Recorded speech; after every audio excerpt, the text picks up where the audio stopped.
Nick, Mac Brown has talked a lot about, and for a long time, has talked a lot about kind of finding that leadership finding vocal leadership on the offensive line. Do you think that's something you can do? I know Charlie Heck said last week that he's just kind of a quiet guy, and not just him. Do you think you can kind of step up and do? Yeah, that's kind of where I come in to make. I mean, Charlie. I mean, there's no question he's a phenomenal player. He's, I mean, definitely the anchor of our offensive line. Supremely talented NFL level guy.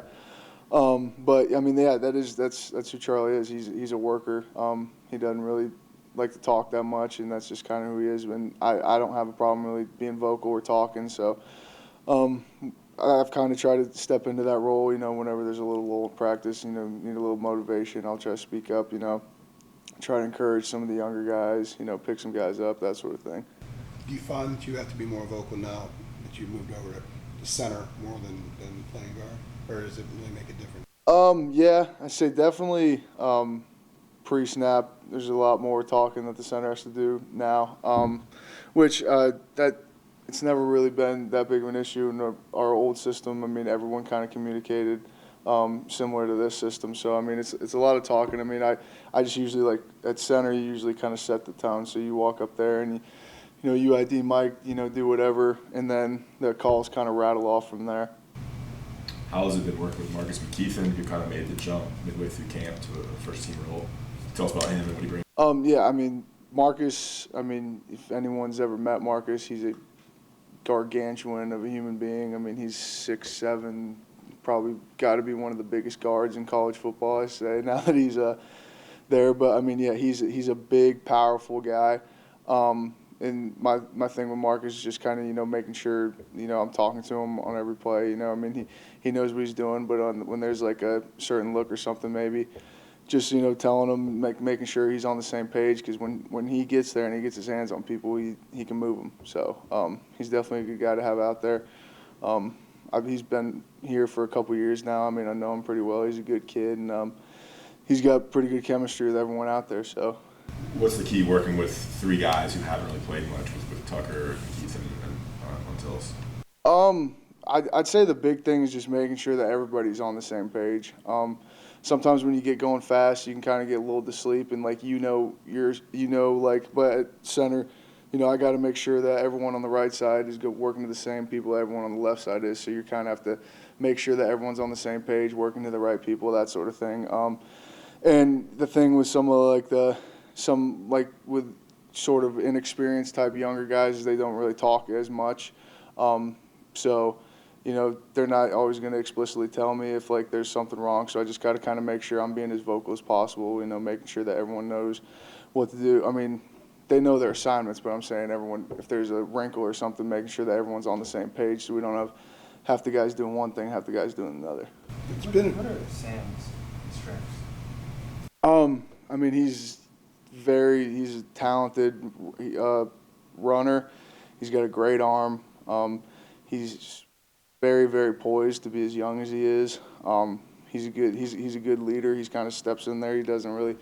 He's not like very hesitant like most freshmen. I mean, if he sees it, he's going to pull the trigger. And I mean, he's had a great camp. He's done good. I can't wait to see what he does Saturday. I mean, if we give him time, I mean, he's got all the talent in the world to light it up. So it's his first game. We'll all be interested to see how he does. I mean, I have no doubt he's going to be as prepared as possible. I mean, that's the type of person he is. But if we're all clicking, I expect good things from everyone on Saturday.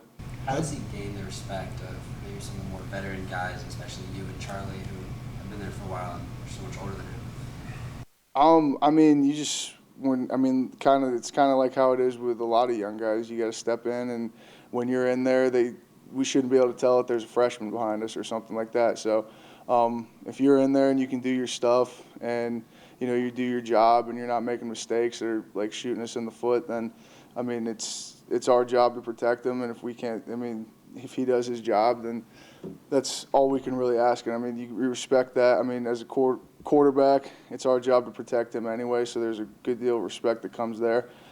And I mean, Sam, he's not the type to like gripe or bicker about stuff. If something goes wrong, he's not pointing fingers. I mean, he's been a good leader. He's positive. He's encouraging, which is really good to see from a young guy.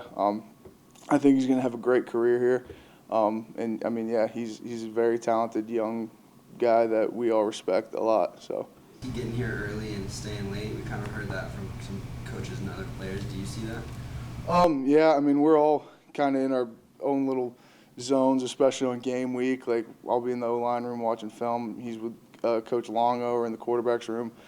But, I mean, yeah, that's definitely – I mean, he's not the type – he's not a big, like – I mean, he's vocal on the field, but he's not, like, a loud guy. Like, if you've ever met him, he's kind of quiet, and he's just kind of a nose-to-the-grindstone type guy. He just comes in, gets his work done, and then does what he needs to do to put himself in a place to be successful. So. What are some of the things that South Carolina does up front that can be quite challenging? I mean, they're a really good football team. They got a very solid defensive front, a couple of defensive linemen that are future NFL guys, and schematically, I mean, they're similar to what we've seen. They run a little mix of an odd and an even front. So there's nothing. I mean, they don't do anything too wacky, but I mean, they're definitely a good team. So we got our game plan. We got to go out. We got to execute. Because I mean, if we're making a bunch of mistakes, they'll definitely take advantage of it. So they're a good team. They look as good as anybody on film. So I'm excited to get out there Saturday and play them. How do you prepare for a guy like Last one for Nick. Javon Kinlaw? I think he's one of the guys you're talking about, number 3, Yeah. nose tackle, massive dude, NFL guy. How do you prepare for that as the center? I mean, what's the key with the guy that huge? Yeah, I mean, he's one of the guys. I mean, up to this point, I mean, he looks incredible on film. I mean, he's big, powerful, explosive. Definitely, I mean, future top draft pick written all over him. And as a center, I mean, he lines up predominantly on the inside, and they're odd front. He'll be right over me. So, I mean, I just gotta, with dudes like that, you just gotta kind of, watch as much film as possible. Break it down, get to where you know everything inside and out. Just like, I mean, how you would with any great player like that, you just got to be as prepared as possible. I mean, he's definitely a phenomenal talent, but I don't think anyone on our O-line is going to roll over or anything like that. But he's going to be great. I'm looking forward to it. I'm looking forward to the challenge.